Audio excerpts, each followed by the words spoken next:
갈라디아서 3장 1절에서 9절. 네, 하나님의 말씀을 우리 한 절씩 교대로 읽겠습니다. 어리석도다 갈라디아 사람들아, 예수 그리스도께서 십자가에 못 박히신 것이 너희 눈앞에 밝히 보이거늘 누가 너희를 꾀더냐? 내가 너희에게서 다만 이것을 알려 하노니 너희가 성령을 받은 것이 율법의 행위로냐 혹은 듣고 믿음으로냐? 너희가 이같이 어리석으냐? 성령으로 시작하였다가 이제는 육체로 마치겠느냐? 너희가 이같이 많은 괴로움을 헛되이 받았느냐?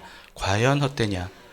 너희에게 성령을 주시고 너희 가운데서 능력을 행하시는 이의 일이 율법의 행위에서냐 혹은 듣고 믿음에서냐? 아브라함이 하나님을 믿음에 그것을 그에게 의로 정하셨다 함과 같으니라. 그런즉 믿음으로 말미암은 자들은 아브라함의 자손인 줄 알지어다. 또 하나님이 이방을 믿음으로 말미암아 의로 정하실 것을 성경이 미리 알고 먼저 아브라함에게 복음을 전하되 모든 이방인이 너로 말미암아 복을 받으리라 하였느니라. 함께 그러므로 믿음으로 말미암은 자는 믿음이 있는 아브라함과 함께 복을 받느니라. 아멘. 네, 앉으시겠습니다.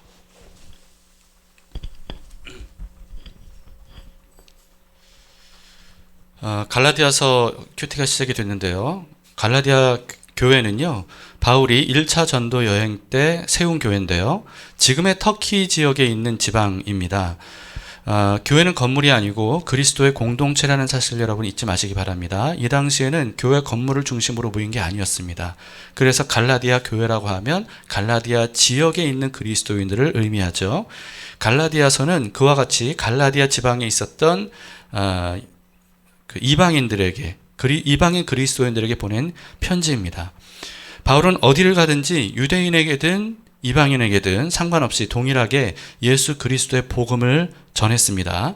예수님 오직 그분을 믿으면 유대인이든 이방인이든 누구든지 상관없이 구원을 얻고 하나님의 자녀가 된다라고 하는 이런 복음이죠. 그런데 바울이 복음으로 세운 그런 교회, 지역마다 교회를 세웠는데 그런 교회마다 찾아다니면서 바울이 전한 복음과 다른 복음을 전하는 사람들이 있었습니다. 유대인 그리스도인들이에요. 유대인인데 그리스도인, 예수님을 믿는 사람들이죠. 그래서 이 사람들은요, 예수님을 믿는다고 합니다. 예수님이 그리스도이시다라고 고백해요. 그런데도 불구하고 여전히 유대인으로서 율법주의에서 벗어나지 못한 사람들이었습니다. 자기만 그런 것이 아니고요. 심지어 이방인 그리스도인들에게까지도 율법주의를 전파하고 다녔어요. 그래서 예수님이 그리스도이신 것은 분명하지만 그러나 예수님을 믿는 것만으로는 안 되고 할례도 받아야 되고 그리고 율법도 지켜야 된다. 그래야 구원을 받을 수 있다. 이렇게 말하는 거죠. 그러면서 할례나 또는 율법적인 행위 이런 것들을 가르치지 않는 바울을 비판했습니다. 특히나 바울은 사도가 아닌데 자칭 사도라고 한다라고 주장을 하면서 바울을 신뢰하지 못하도록 그렇게 만들었습니다. 그리고 자신들을 신뢰하도록 만듦으로써 자신들이 바울이 세운 교회의 지도자가 되려고 했던 사람들입니다. 바울이 갈라디아서를 써서 보내게 된 이유가 뭐냐 하면요. 단순히 바울이 전한 복음과는 다른 복음을 전하는 사람들이 갈라디아 교회에 생겼다. 이 사실 때문만이 아니었습니다. 이런 율법주의적인 복음, 바울이 전한 복음과 다른 복음을 전하는 사람들의 이 복음을 들은, 다른 복음을 들은 갈라디아 사람들이 너무나도 쉽게 그걸 받아들였다는 소식을 들었기 때문이에요. 바울은요, 이것이 굉장히 심각하다고 판단이 됐습니다. 그래서 갈라디아서를 써서 보냈던 거죠. 바울이 갈라디아서에서 자신의 개인적인 이야기를 많이 하는데요. 그 이유가 뭐냐 하면 세 가지로 요약할 수가 있습니다. 첫 번째는 자신이 사도가 된 것은 자기 뜻도 아니고 사람들에 의해서도 아니고 오직 예수 그리스도 하나님에 의한 것이다. 삼위 하나님에 의한 것이다. 라고 하는 것을 증명하기 위해서죠. 그래서 갈라디아서 1장 1절 첫 구절에서 이렇게 말씀합니다. 사람들에게서 난 것도 아니요 사람으로 말미암은 것도 아니요 오직 예수 그리스도와 그를 죽은 자 가운데서 살리신 하나님 아버지로 말미암아 사도된 바울 이렇게 말하죠. 네. 두 번째는요. 자신이 전한 복음은 사람이 아니라 오직 예수 그리스도께 계시로 받은 복음이다. 라고 이렇게 입증하기 위해서입니다. 그래서 갈라디아서 1장 11, 12절에서 이렇게 말하죠.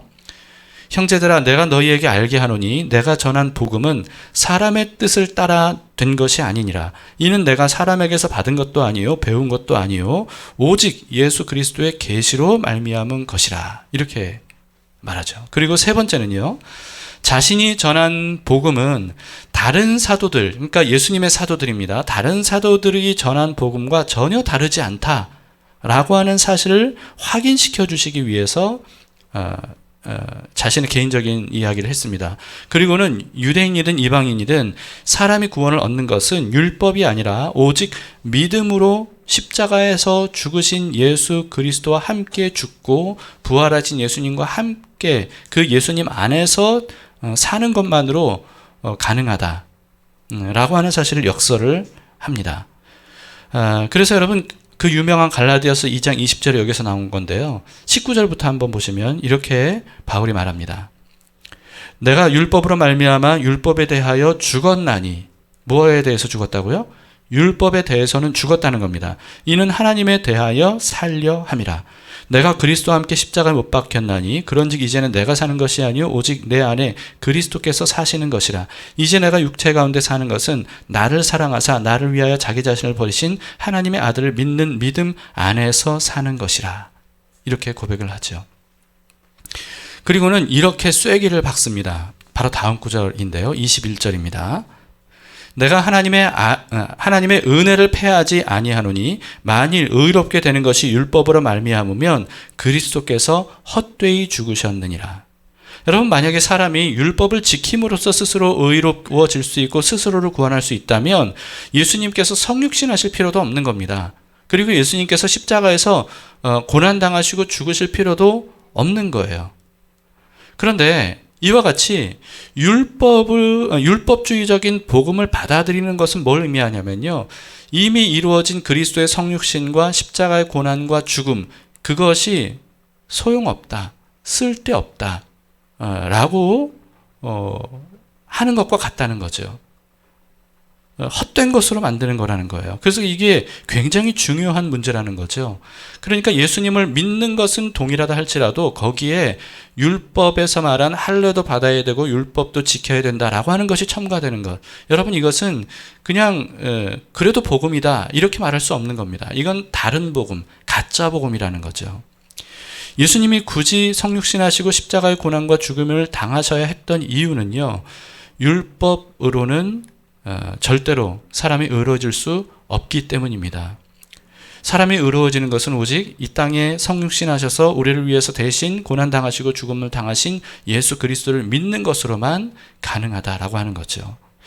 바울은요, 오늘 본문에서 십자가에 못 박혀 죽으신 예수님이 그리스도이심을 너희가 분명히 알면서도 어떻게 그렇게도 쉽게 율법주의적인 복음을 받아들일 수 있느냐, 이렇게 강하게 책망합니다. 그러면서 갈라디아 이방인 그리스도인들이 성령을 받은 것, 그리고 그들이 아브라함의 자손이 된 것, 이것이 율법의 행위 때문인지 아니면 오직 믿음인지 판단하라고 질문합니다. 여러분, 갈라디아 이방인 그리스도인들도 예수 그리스도의 복음을 믿는 것만으로 똑같이 성령을 받았거든요. 여러분, 이것은 오직 성령을 받은 그때는요, 이 갈라디아 사람들이 율법을 전혀 몰랐을 때입니다. 그런데도 불구하고 성령을 받았다는 거예요. 이것은 이들의 경험상 부인할 수 없는 거죠. 근데 이게 왜 중요하냐면요, 여러분, 성령님은 어떤 사람에게 임합니까? 성령님은 거룩해진 사람에게만 임합니다. 왜냐하면 거룩한 하나님의 영이 바로 성령님이기 때문에 그래요. 그렇기 때문에 죄로 인해 더럽혀진, 다시 말해서 죄가 해결되지 않은 사람에게는 성령님이 임하실 수가 없습니다.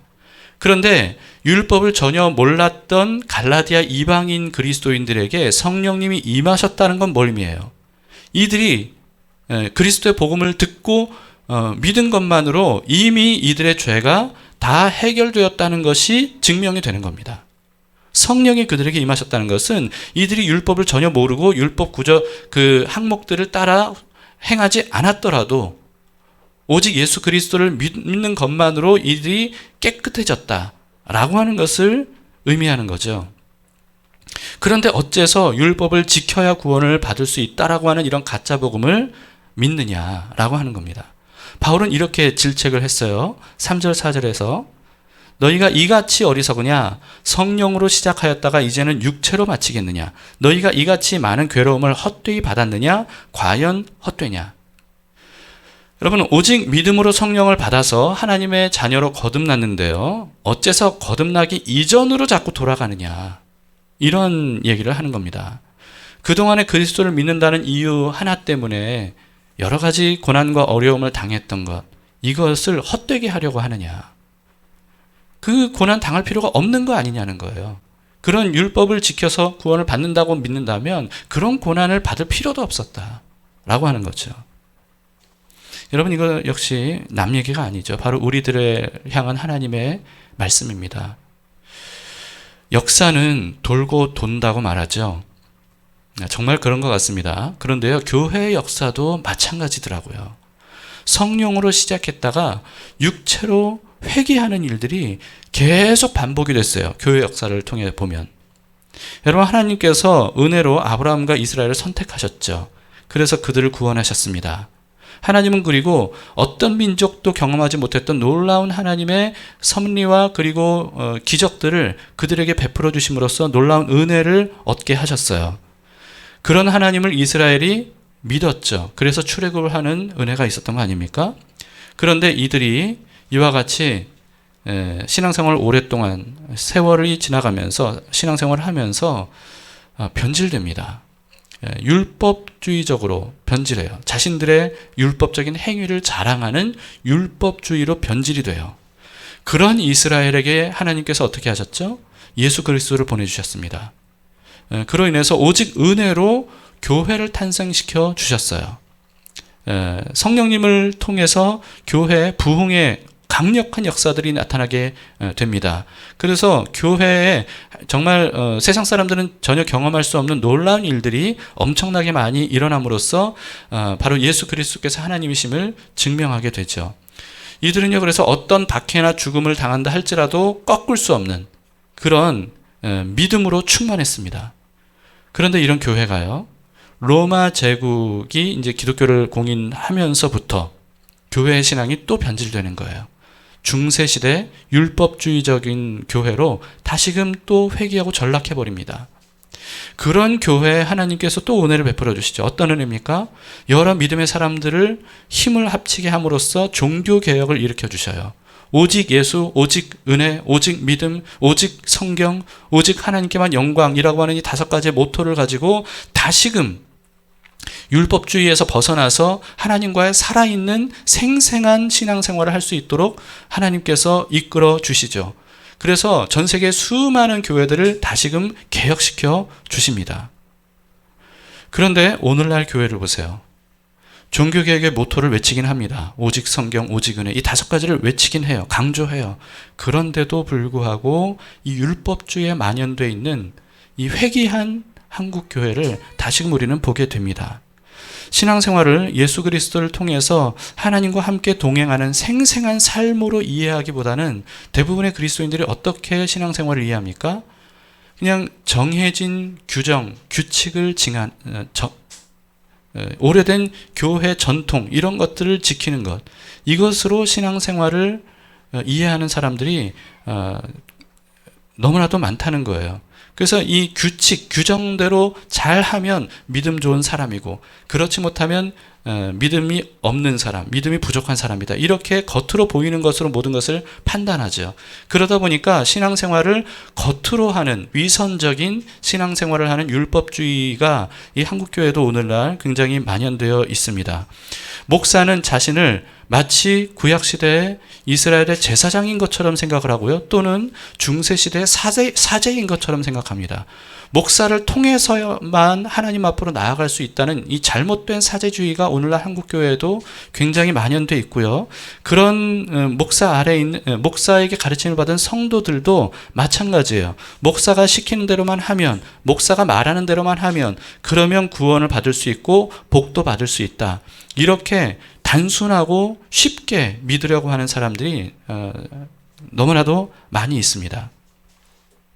여러분, 기독교인이라면, 그리스도인이라면 성경의 바리새인 하면 부정적인 마음이 들죠.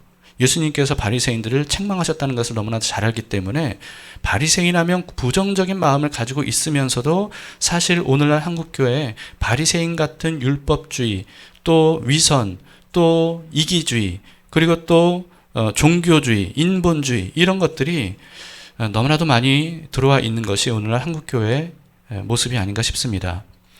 여러분, 우리 예수님을 믿는 우리는 절대 바리새인처럼 되지 않는다, 이렇게 생각해서는 안 됩니다. 여러분, 예수님을 믿는 사람들이 바리새인처럼 될 수 있다라고 하는 사실에 대해서 우리는 경각심을 가져야 돼요. 그래서 성경을 토대로 우리가 혹시나 이와 같이 또다시 율법주의를 회개하는 것은 아닌가 하는 것을 늘 점검해야 되죠. 여러분, 이런 교회의 역사뿐만 아니고요, 개인의 신앙 역사도 마찬가지예요. 개인의 신앙 역사. 처음에는 우리가 예수 그리스도를 구원자로 믿을 때 어때요? 마음이 뜨거워지고 하나님의 은혜에 감격하고 감사하고 눈물 콧물을 흘리면서 예수 그리스도, 그분의 이름만 들어도 막 감동이 되고 눈물이 쏟아지고 감사와 감격이 막 터져 나왔어요. 그런데 그런 신앙생활을 10년, 20년 생활하다 보면 어떻게 되든가요? 어느새 하나님에 대한 우리의 마음이 무뎌지죠. 말씀, 은혜, 예수, 여기에 대한 사실에 그냥 무뎌져 버립니다.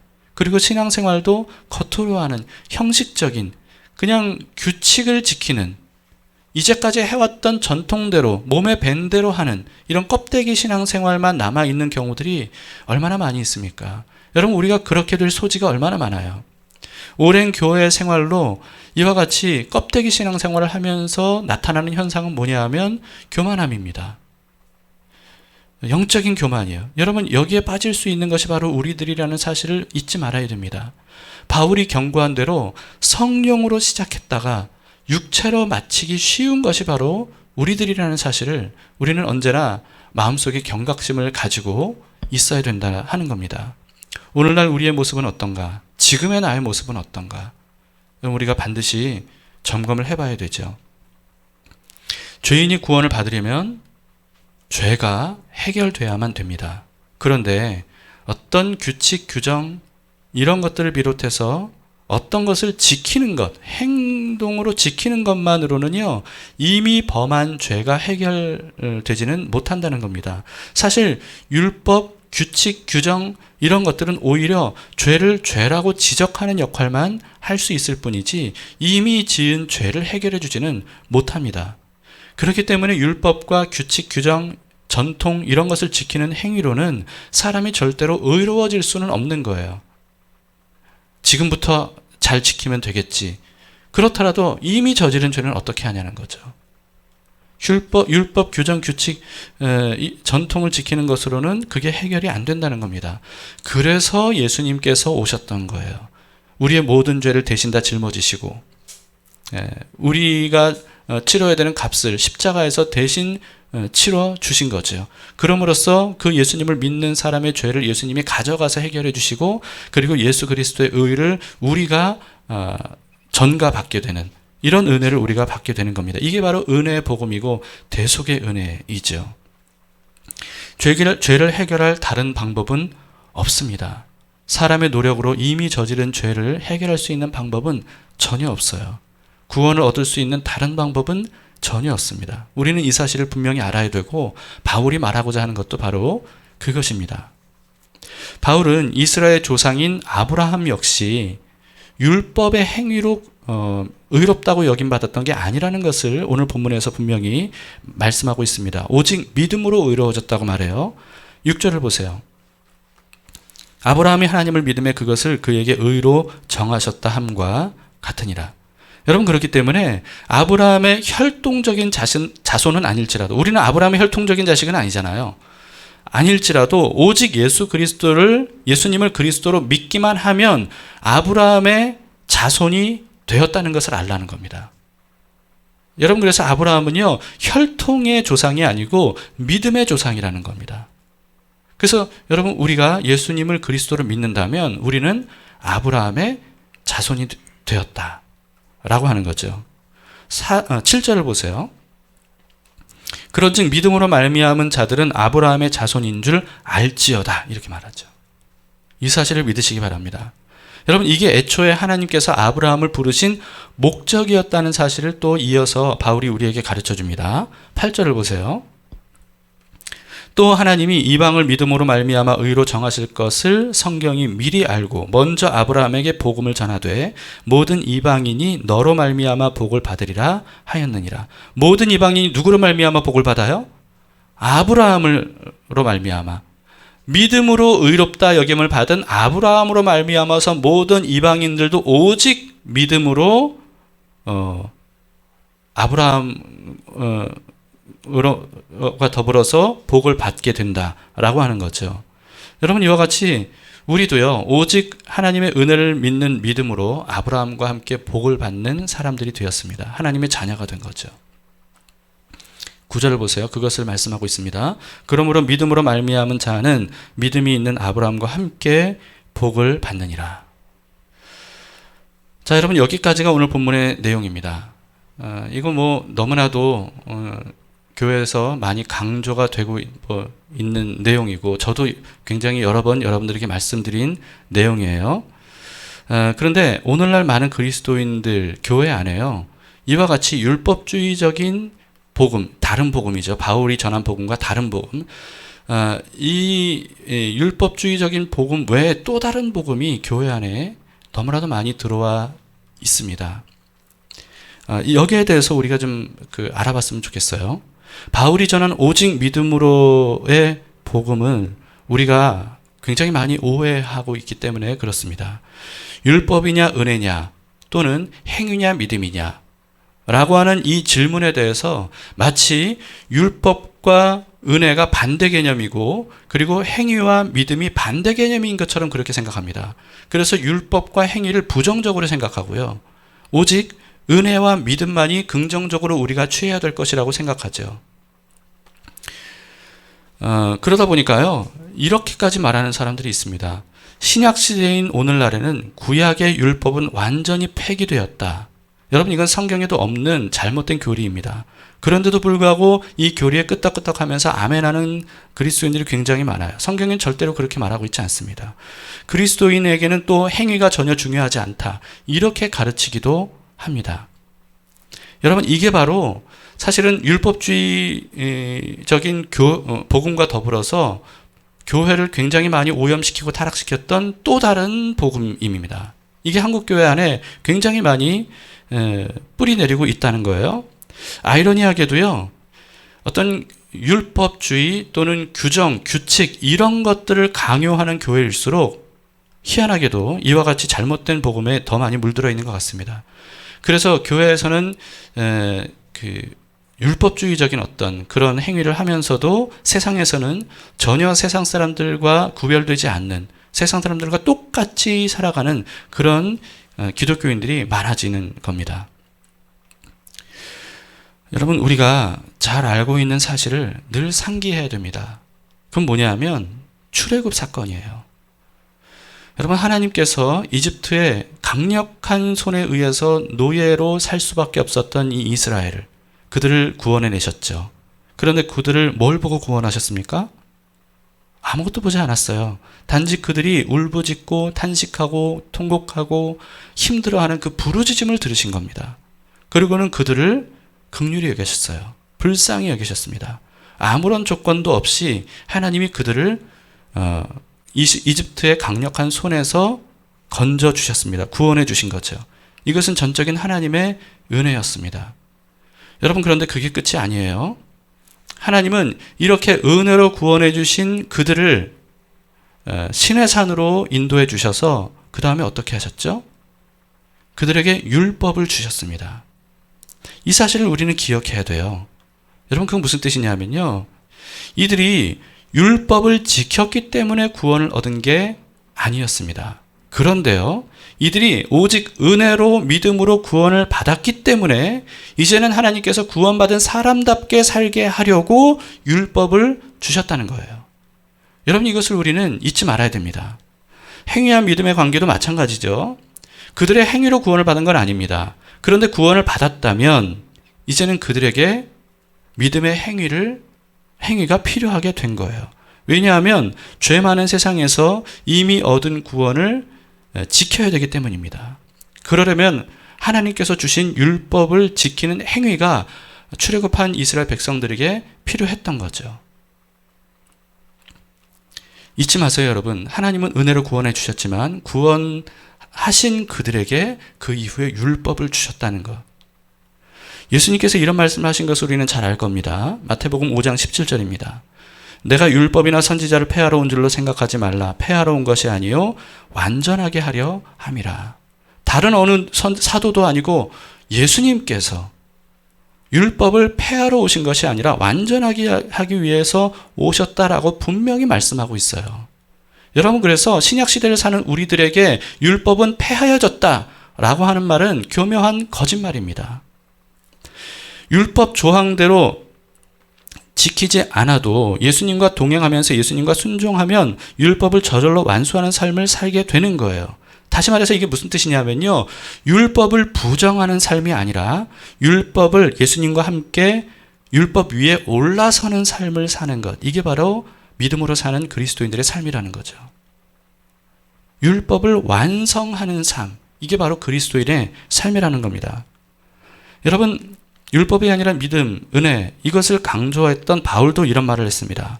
로마서 13장 10절에 보시면 사랑은 이웃에게 악을 행하지 아니하나니 그러므로 사랑은 율법의 완성이니라. 바울은 오직 은혜, 오직 믿음, 오직 예수, 이것을 강조했던 사람이에요. 그런데 바울도 율법을 부정하지 않았습니다. 오히려 율법을 완성하는 삶을 가르쳤어요.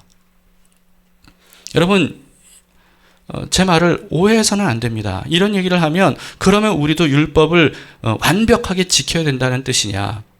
그게 아니라는 거예요.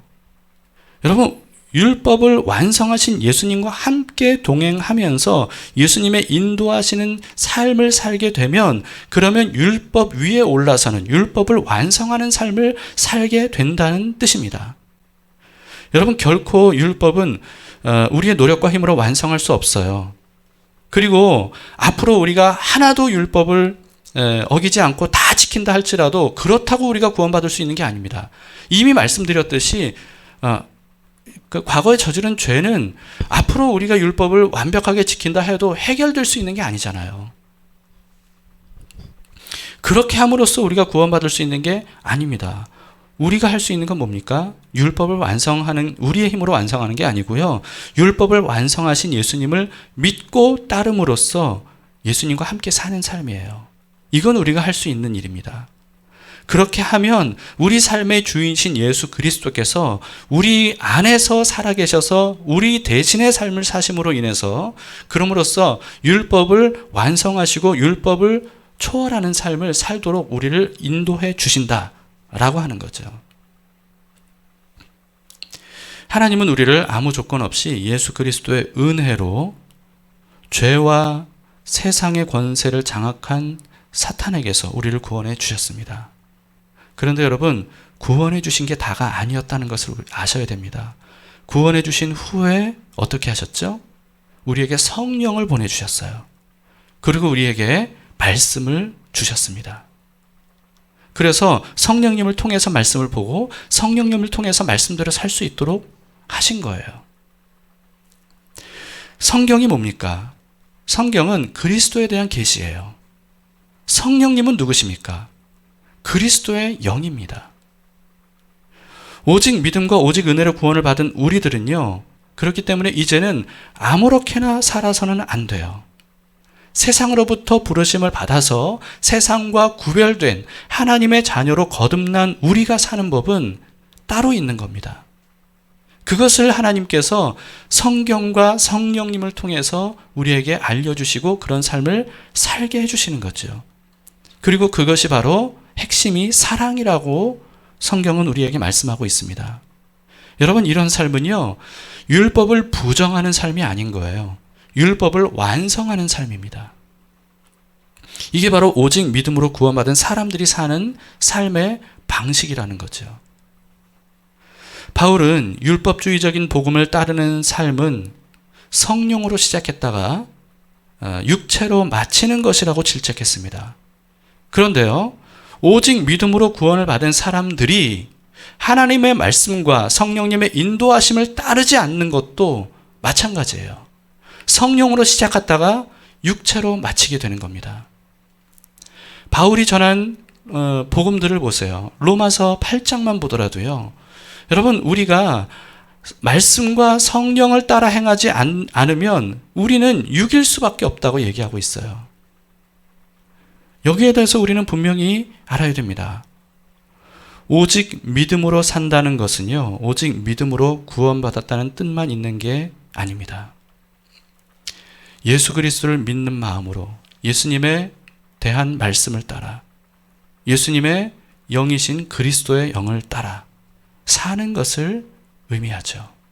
오직 믿음으로 산다라고 하는 것은 믿음을 처음에 받았을 때뿐만 아니라 믿음을 끝까지 유지하는 것, 또 성장시키는 것. 여러분, 이것도 오직 믿음으로만 가능합니다. 예수 그리스도를 믿음으로만. 그런데 그 믿음으로의 삶은 반드시 하나님의 말씀과 성령의 인도하심에 순종하는 것으로 나타나야 된다는 거예요. 그래야만 우리가 세상과 구별된 믿음의 사람으로, 구원받은 사람으로 끝까지 살 수가 있게 되는 거죠. 결혼은 꼬린이 아니라 새로운 삶의 출발이죠. 그런 것처럼 구원도 마찬가지입니다. 구원은 꼬린이 아니라 새로운 삶의 출발이에요. 내가 사랑하는 사람과 결혼했으니까 이제 됐다 라고 하면서 내가 살고 싶은 대로 막 살면 어떻게 됩니까? 여러분, 내가 사랑해서 결혼한 그 배우자와의 관계에 심각한 문제가 생기게 되는 거예요. 내 마음대로 살면 그렇게 되는 겁니다. 마찬가지예요. 구원도 마찬가지입니다. 이제 내가 은혜로 구원받았으니까 됐다. 그게 아니에요. 은혜로 구원받았으니까 됐다가 아니라 그때부터 신앙생활이 시작이 되는 겁니다. 하나님과 함께 더불어 살아야 되는 거예요. 구원받았으니까 됐다라고 하면서 아무렇게나 살면 우리를 구원하신 예수 그리스도, 하나님과 이게 관계가 심각한 문제가 발생될 수밖에 없는 거죠. 여러분, 결혼한 사람은 결혼하기 전처럼 살아서는 안 되는 것과 마찬가지로 구원을 받은 사람은 구원받기 전처럼 살아서는 안 됩니다.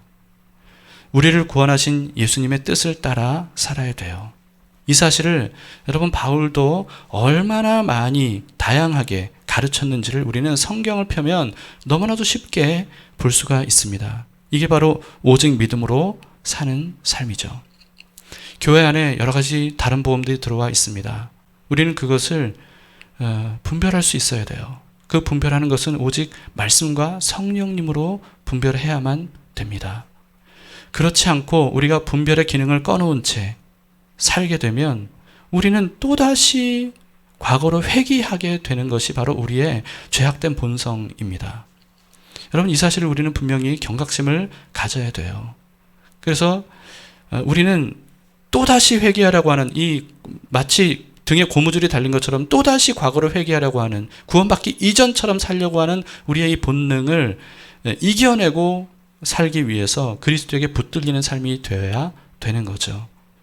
우리가 주기적으로 예배를 드리고 하나님 앞에 우리의 삶을 온 마음과 정성을 다해서 다 주님 앞에 내려놓고 주님께 맡기는 삶, 그리고 끊임없이 말씀을 묵상하고 그 말씀 한 구절을 지키기 위해서 애쓰고 힘쓰고 어떤 손해를 감수하더라도 말씀에 순종하는 삶.